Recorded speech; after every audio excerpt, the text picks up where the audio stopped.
El DAS manejaba un archivo detallado con la vida personal y pública de la mayoría de los magistrados de la Corte Suprema de Justicia. María Camila Hernández. María Cristina, además llevaban notas donde calificaban presuntas debilidades de los magistrados. La Corte Suprema de Justicia tenía expedientes en el DAS similares a los que llevan para las organizaciones criminales. Varios magistrados de la Corte Suprema de Justicia estaban bajo la lupa del DAS permanentemente. Por lo menos así está consignado en el primer informe de las investigaciones adelantadas por la Fiscalía General de la Nación al interior de la Policía Secreta, luego de que estallara el escándalo de las chuzadas.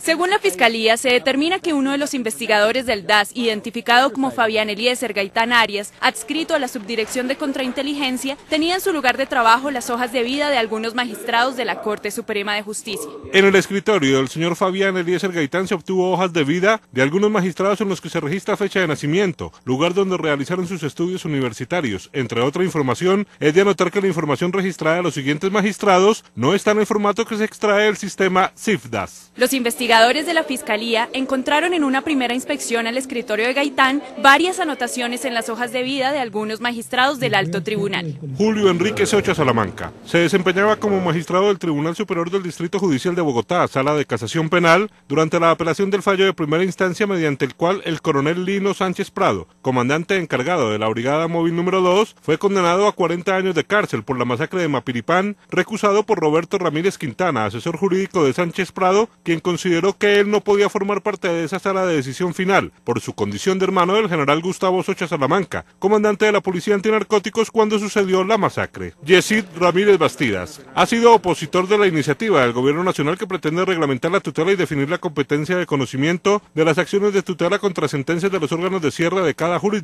Asimismo, crítico de la Corte Constitucional y de las relaciones de esta con el presidente Álvaro Uribe. Similares descripciones se encontraron de los magistrados Jorge Luis Quintero Milanés, Sigifredo de Jesús Espinosa, Alfredo Gómez Quintero, Mauro Solarte Portilla, Álvaro Orlando Pérez Pinzón, Eva Marina Pulido de Barón y Javier Zapata Ortiz. En los mismos documentos del DAS aparecen los registros de una pesquisa jamás concluida contra el secretario general de la Presidencia, Bernardo Moreno Villegas, por el nombramiento de varios delegados de TESA recomendados por senadores y representantes a la Cámara. Los seguimientos ilegales se presentaron durante las administraciones de 4 diferentes directores del DAS y empezaron aparentemente en la época de Jorge Noguera. Carlos Cárdenas. María Cristina, el informe del CTI también muestra que el entonces director de inteligencia, Carlos Alberto Arzayuz, pidió copias de las grabaciones hechas al colectivo de abogados José Alvear. También se habla de juntas de alto nivel en el DAS, donde se trató el tema de estas interceptaciones.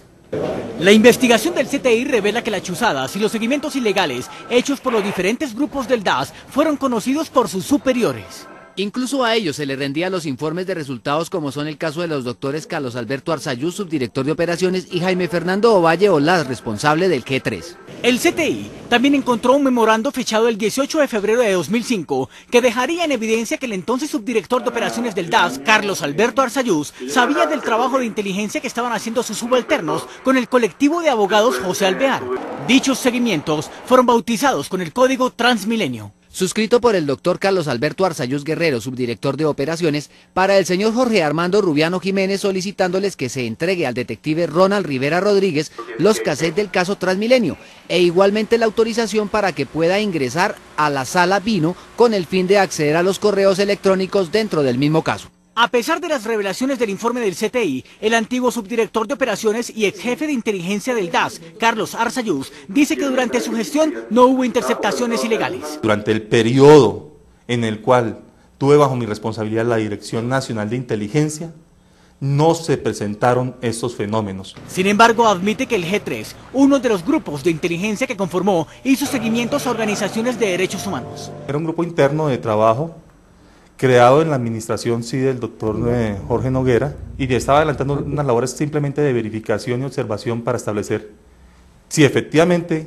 el objetivo de algunas ONGs estaba dentro del marco legal o si algunas se encontraban ya al margen de la ley. Arzayuz dice que de haberse presentado alguna irregularidad pudo ser porque el DAS no contaba con un marco jurídico que le brindara alguna seguridad en las operaciones de inteligencia. Otro grave hallazgo de este primer informe del CTI es que en el DAS fue usado un expediente de seguimiento a un extraditable para legalizar en apariencia rastreos a magistrados y dirigentes políticos. Juan Luis Martínez. María Cristina, teóricamente el seguido era José María Ortiz Pinilla, pero a la sombra de él se adelantaron misiones que nada tenían que ver con el caso. Un blanco recurrente de esta llamada misión ha sido el expresidente de la Corte Suprema de Justicia, el magistrado César Julio Valencia Copete. El DAS alteró misiones de trabajo para poder acceder a los sistemas de información y revisar antecedentes de importantes figuras de la vida pública nacional. Así figura en el primer reporte de la investigación realizada a las direcciones de inteligencia y contrainteligencia del DAS, en el que se destaca que utilizando el radicado de una investigación por extinción de dominio, crearon una gemela con igual número para investigar a magistrados y dirigentes de la oposición. De la revisión de los documentos que hacen parte de la carpeta iniciada por el DAS Comisión 142, no se encuentra ningún reporte de inicio de la investigación, ni evidencia documental que nos permita inferir que las actividades realizadas estuvieran bajo el control de la Fiscalía General de la Nación. Incluso, los documentos que se allegaron a la investigación bajo el radicado número 4421-ED, adelantado por el despacho del fiscal 34, no tiene corresponsabilidad con los documentos que hacen parte de la misión 142. Entre los investigados de esta manera se encuentra el expresidente de la República César Gaviria Trujillo, el precandidato a la presidencia Rafael Pardo Rueda, el expresidente de la Corte Suprema de Justicia César Julio Valencia Copete, quien extrañamente aparece reseñado en los registros como Julio César Copete Valencia, y el precandidato a la presidencia por el Polo Democrático Gustavo Petro. En el caso del expresidente de la Corte Suprema de Justicia aparecen 14 registros. Curiosamente, la Dirección General de Inteligencia del DAS manda a revisar sus registros por 3 funcionarios distintos el 22 de agosto de 2008. Un día antes, el jueves 21 de agosto, el presidente había declarado ante la Comisión de Acusaciones en la demanda contra el magistrado.